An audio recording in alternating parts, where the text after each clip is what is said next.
Assalamualaikum warahmatullahi wabarakatuh. Perkenalkan, nama saya Anas Fajri dengan di belakang 060. Di sini saya ingin memaparkan pengerjaan dari UTS Fisika Komputasi yang berkaitan dengan matriks. Ya. Berikut soal yang diberikan untuk UTS. Soal pertama ini, pertama merupakan eh, matriks ya, berkaitan dengan matriks, yang dimana kita diminta untuk membuat dua matriks dengan dimensi yang sudah ditentukan atau yang sudah diminta.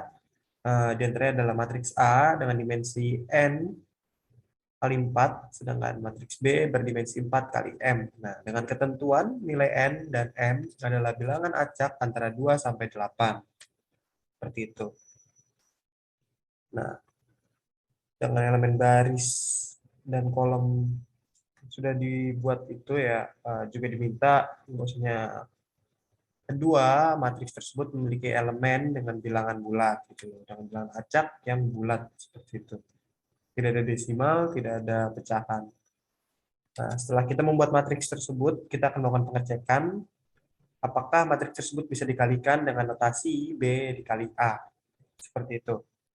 Nah, jika iya, jika bisa, maka kita akan melakukan perkalian tersebut. Nah, akan tetapi, jika tidak, maka beritahu user bahwasanya perkalian tersebut tidak memenuhi syarat perkalian matriks. Seperti itu. Nah, dalam program ini, kita tidak perlu menggunakan looping. Nah, itu secara opsional apakah kalian ingin menggunakan looping atau tidak, ya seperti itu. Nah, setelah program perkalian tersebut berjalan, tentunya kita akan mengecek ya bahwasanya jika matriks C tersebut bisa dikalikan tadi ya, B kali A tadi bisa dikalikan sehingga menghasilkan matriks C. Nah, kita akan mengecek kembali setiap elemen yang ada gitu loh dalam matriks C. Nah, jika elemen matriks yang ada di dalam matriks C tersebut merupakan bilangan genap, maka bilangan tersebut dibagi dengan dua.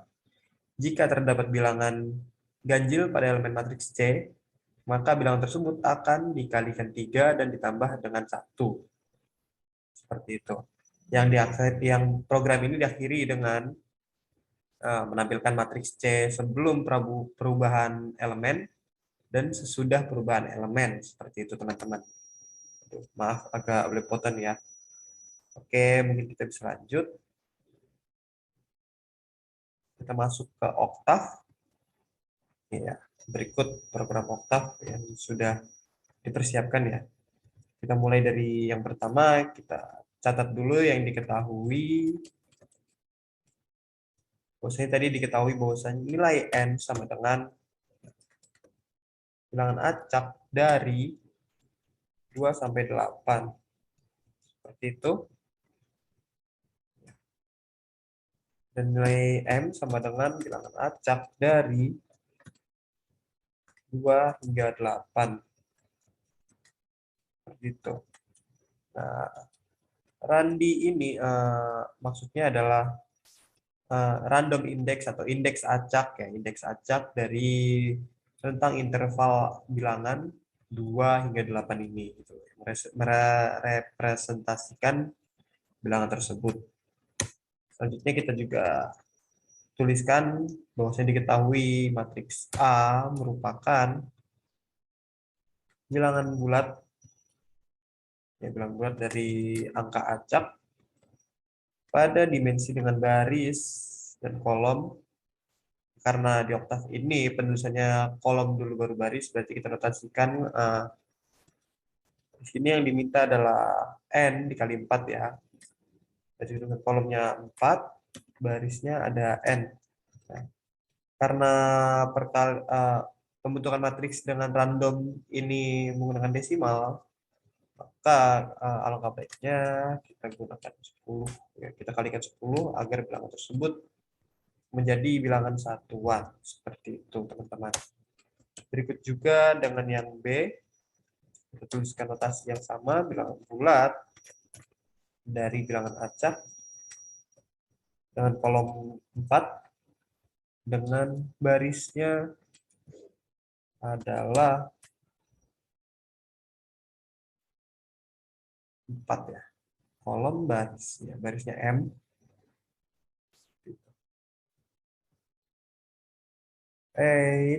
Kita lanjut. Setelah ini kita lakukan pengecekan bilangan. Seperti itu, teman-teman. Nah, pertama, mungkin kita akan buat dulu programnya. Program perkalian. Perkalian matriks. Seperti itu, teman-teman. Dan matriks type ya, matriks. Nah, jika kita menggunakan fungsi if yang merepresentasikan jika pada perkalian dengan notasi B kali A, itu yang berpengaruh adalah kolom B, baris B harus sama dengan kolom matriks A. Seperti itu, teman-teman. Setelah itu lanjut kita ke pengecekan ya. Pengecekan perkalian matriks C. Nah, karena yang diminta adalah C sama dengan B dikali A, itu, maka jika perkalian ini memenuhi syarat, kita harus menampilkan bahwasanya matriks C sebelum perubahan elemen. Seperti itu, teman-teman. Karena nantinya juga akan dilakukan perubahan elemen jika memenuhi syarat perkalian. Seperti itu. Kita display matriks C-nya. Nah, akan tetapi jika tidak memenuhi syarat, maka kita akan menampilkan display error. Tidak memenuhi syarat perkalian matriks. Teman-teman. Nah, lantas bagaimana memasukkan pengecekan selanjutnya? Untuk elemen-elemen matriks C yang sudah dibentuk dari perkalian tersebut, kita menggunakan fungsi for di sini ya, yang merepresentasikan untuk pengecekan baris panjang baris matriks C, dan untuk kolom sepanjang kolom matriks C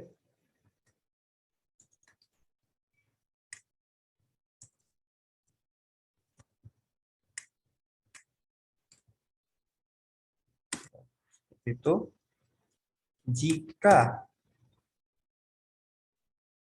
matriks tersebut, matriks C, kita bilang matriks C, ini bentuk dari, kita cek dari kolom dan barisnya tadi, overall di dua ya, jika habis dibagi dua, hasilnya sama dengan 0, maka C kolom dan baris, baris dan kolom, karena notasi awalnya baris dan kolomnya, sama dengan C baris dan kolom bagi 2. Seperti itu. Jika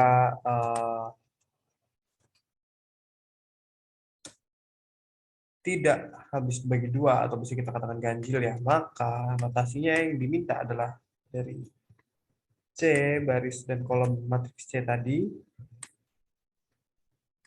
sama dengan 3 dikali C baris dan kolom ditambah 1. Kurang lebih seperti itu. Setelah itu kita akhiri fungsi if tersebut. Kita display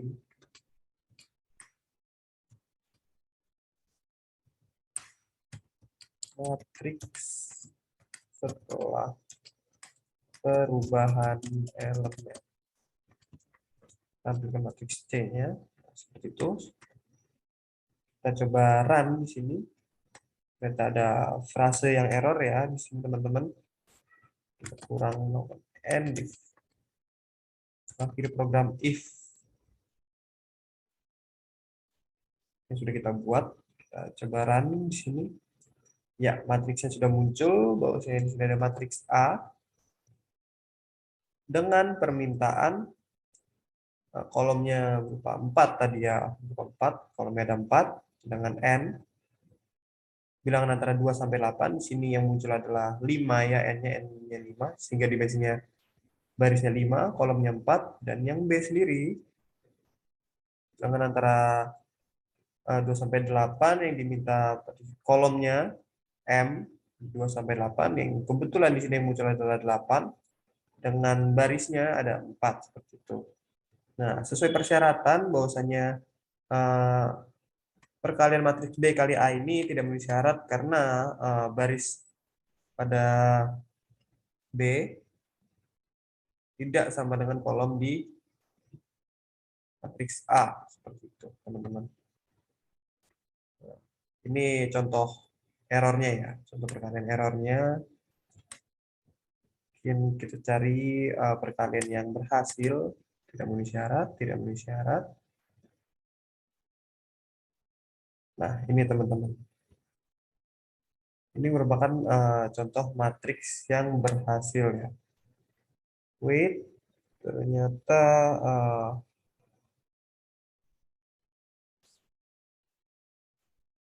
ada looping yang terjadi ya. Di sini terjadi perulangan banyak sekali. Kita coba perbaiki di sini, teman-teman, agar bisa dilihat dengan jelas ya. Tapi hasilnya seperti ini ya, yang diminta tadi, bahwasannya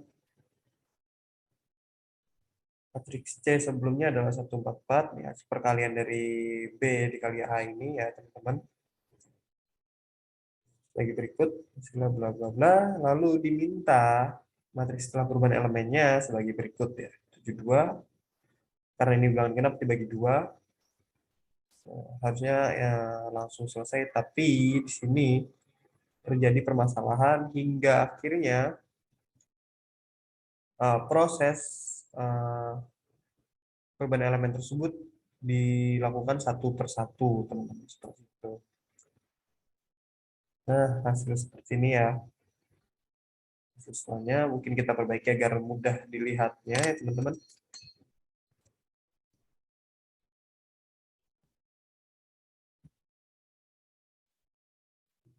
Baik, kita coba otak-atik di sini ya.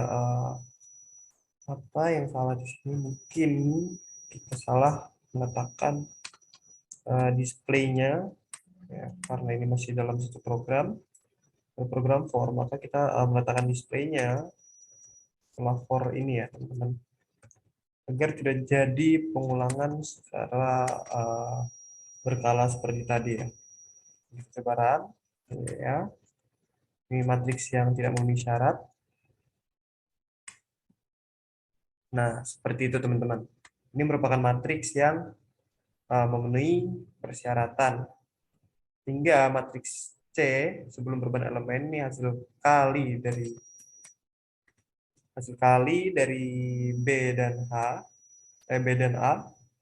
Nah, matriks B sebagai berikut di matriks A. Kebetulan yang muncul adalah matriks 4 kali 4 ya di kedua matriks tersebut. Nah, sehingga matriks C-nya saat perkalian sebagai berikut. Setelah melakukan perubahan tadi pada ketentuan yang ini, pada pengecekan elemen ya berkala, elemen-elemen yang nilainya genap ya itu akan dibagi dua seperti salah satu contohnya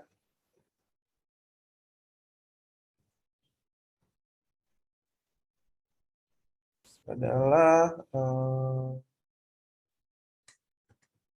Berikutnya ini 47 ini ganjil ya. 22 ini genap ya, 22 genap. Nggak diminta bahwasanya bilangan genap dibagi 22 dibagi 2 sama dengan 11 ya, berhasil programnya. Serta bilangan ganjil dikalikan 3 tambah 1.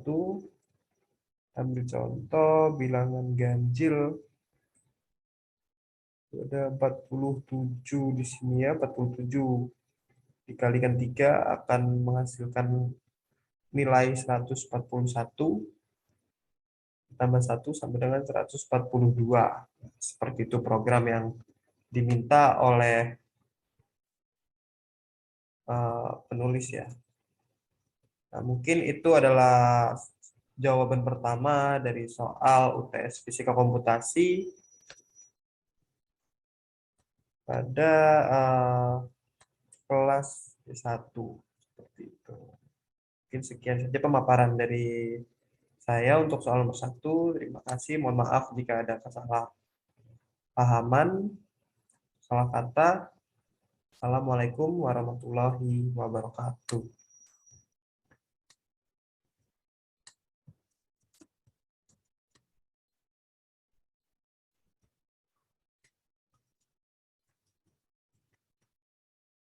Assalamualaikum warahmatullahi wabarakatuh.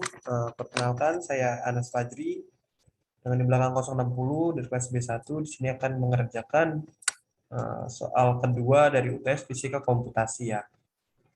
Oke, di sini berikut soalnya. Saya bacakan sedikit. Misalnya kita diminta untuk melakukan superposisi 3 gelombang dengan persamaan sinus ya. Nah, berikut adalah 3 gelombang dengan 3 frekuensi yang berbeda. Pada F1 merupakan 12, B10, F3 25 dengan delta X-nya 0,1. Nah, akan tetapi di sini kita sudah disediakan program untuk membuat superposisi gelombang tersebut. Nah, seperti itu. Dan sudah saya pindahkan ke Octave. Akan tetapi jika program ini kita run, terjadi kesalahan, maksudnya error n tidak terdefinisi pada baris 11. Ya, n ini tidak terdefinisi. Nah, tugas di sini kita adalah mencoba memperbaiki program tersebut untuk menghasilkan superposisi gelombang. Seperti itu. Mungkin kita tuliskan dulu yang diketahuinya, maksudnya tadi diketahui F1 sama dengan 12, F2-nya sama dengan 10, F3 sama dengan 25. Dengan delta X sama dengan 0,1. Nah, 0,1 seperti itu. Nah, reminder untuk semuanya yang melihat video ini bahwasanya pada Octave sendiri tulisan desimal itu menggunakan tanda titik ya. Jika kita gunakan koma maka hasilnya error.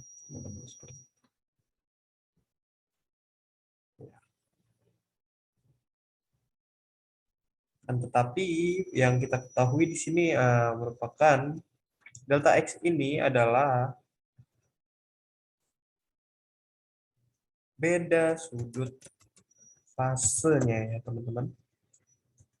Sedangkan X-nya sendiri ini adalah sudut fasenya. Kita tulis komentar di sini. Sudut fasenya. Fase awal ya. Kita bilang fase awal ya teman-teman. Nah, seperti itu. Nah, untuk mengerjakannya, pertama kita harus membenahi dulu rumus-rumusnya teman-teman ya. Bahwasanya kita ketahui rumus dari superposisi gelombang atau persamaan gelombang sinus ini merupakan A sin 2pi Ft. Ini dia F1 kali T ya harusnya teman-teman. T plus beda fasenya. Beda fase ini X digambarkan. X adalah penjumlahan dari sudut pas awal dengan perubahan fasenya atau beda fasenya, teman-teman, seperti itu. Nah, kurang lebih seperti ini rumus aslinya ya. Nah, akan tapi di sini masih ada N ini kita rubah sebagai T. Nah, kita lakukan permisalan bahwasanya gelombang yang muncul itu ada di kisar rentang waktu 120 detik, ya teman-teman. 120 detik kita tulis di sini. Ini opsional, kalian mau masukin waktunya berapa. Saya sendiri menggunakan waktu 120 detik ya. Menurut saya itu ideal aja buat membentuk sebuah gelombang ya teman-teman. Nah, ini kita garis bawahi bahwasannya amplitudenya adalah 5. Dengan yang ini amplitudenya adalah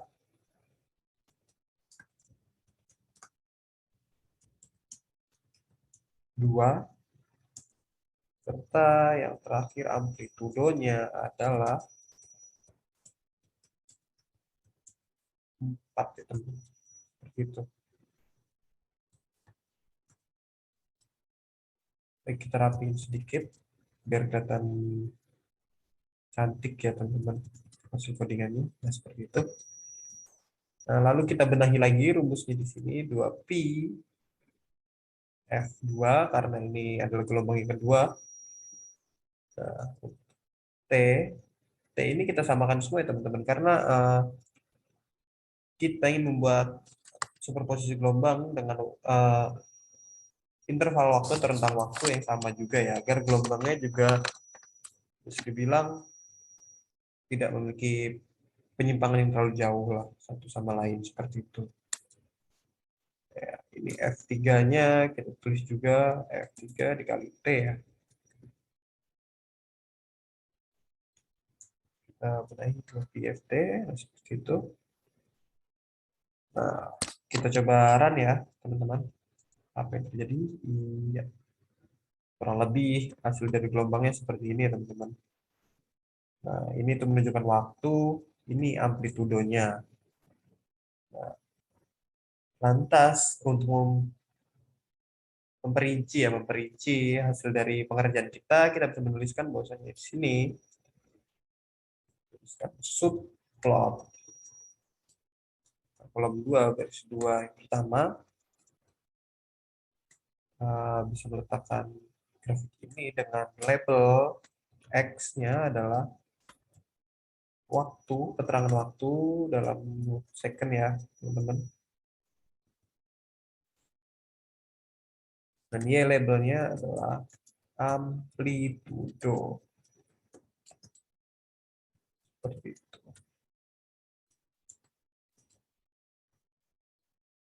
Nah, lantas bagaimana dengan menampilkan gelombang-gelombang yang lain agar kita lebih rinci? Mungkin kita bisa copy codingan yang ada, kita ubah pada kolom kedua, itu kita tuliskan U1. Gelombang yang pertama. Lalu selanjutnya ini untuk gelombang yang kedua yang kita miliki. Ada U2 di sana. Itu yang terakhir kita tuliskan gelombang yang keempat. Itu adalah U3.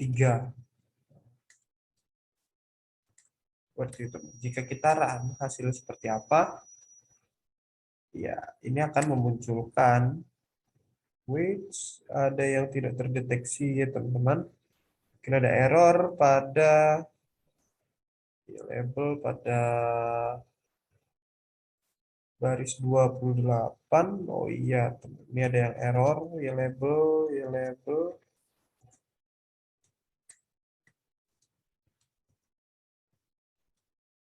Nah, seperti itu.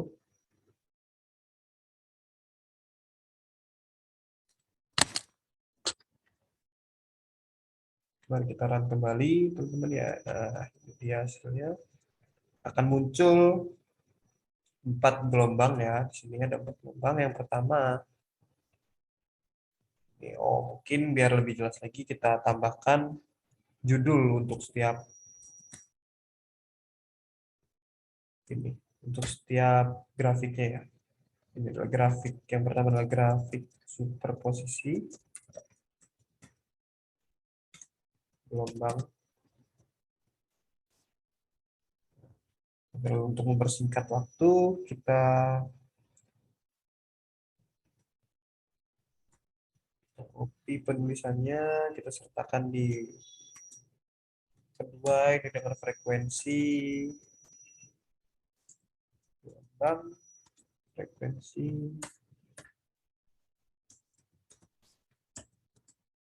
yang pertama adalah 12, yang kedua itu frekuensi 10, dan yang terakhir memiliki frekuensi 25. Nah, mari kita coba running programnya. Loading. Nah, seperti itu adalah output dari gelombang superposisinya ya teman-teman. Nah, berikut adalah hasilnya di komen Windows.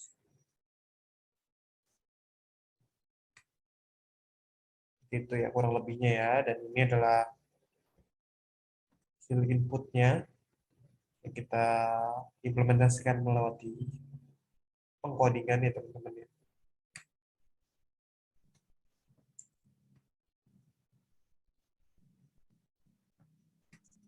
Itu hasilnya yang pertama ini ada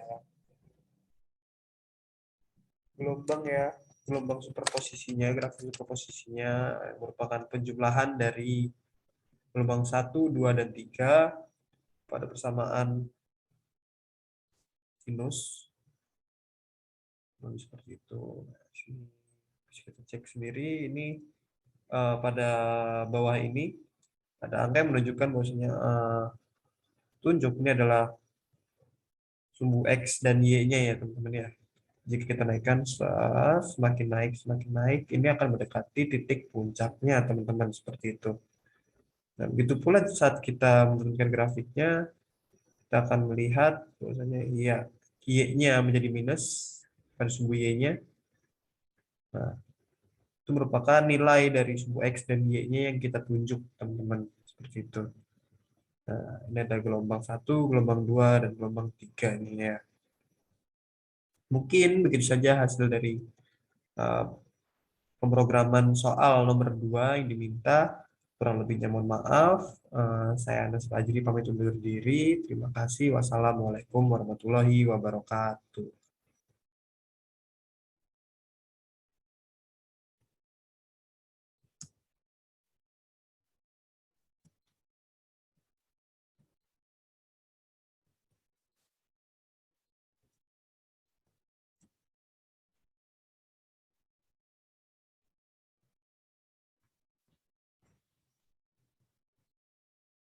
Assalamualaikum warahmatullahi wabarakatuh. Perkenalkan saya Anas Fajri dengan di belakang 060. Di sini saya ingin memaparkan salah satu penugasan yang diberikan pada UTS Fisika Komputasi 1 ya, mengenai sebuah narasi tentang hal-hal yang berbau IT ya. Di sini saya memilih konten Big Data.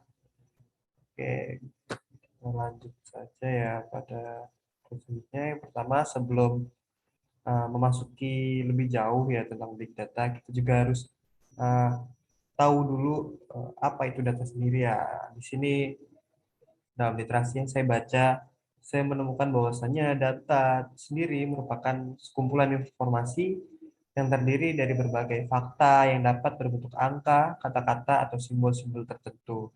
Nah, di dunia era teknologi ini, semua data bisa kita akses ya melalui internet, segala macam, baik itu berupa file-file foto, video, ataupun dokumen lainnya, itu bisa dikatakan sebagai sebuah data ya.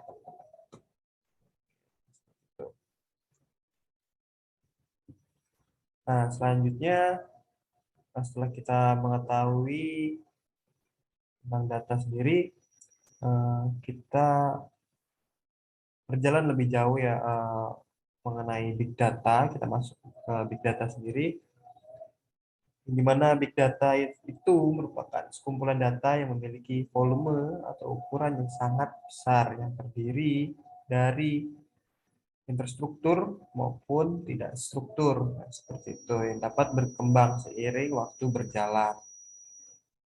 Lebih seperti itu, teman-teman. Nah, selanjutnya kita next. Oh, sebelumnya di sini ada sedikit kesamaan ya. Bukan kesamaan, tapi mengenai big data ini sendiri merupakan pengembangan dari sistem database pada umumnya, ya, teman-teman. Nah, kan tapi di sini ada bedanya.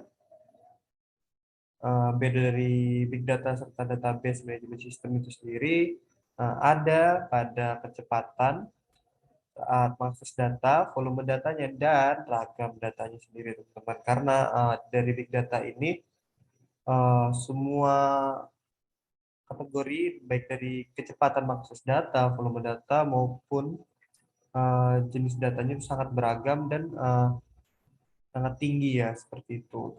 Oke, next di sini ada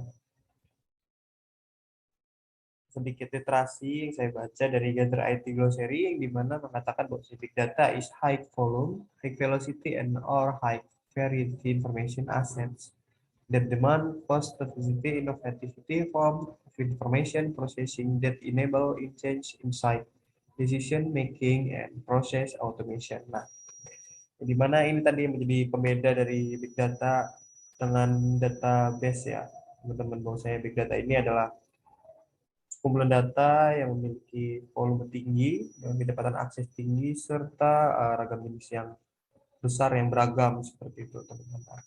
Oke, lanjut next. Nah, dari uh, literasi tersebut, dari Gather IT Glossary tadi dapat disimpulkan bahwasanya ada tiga aspek penting dari big data ya.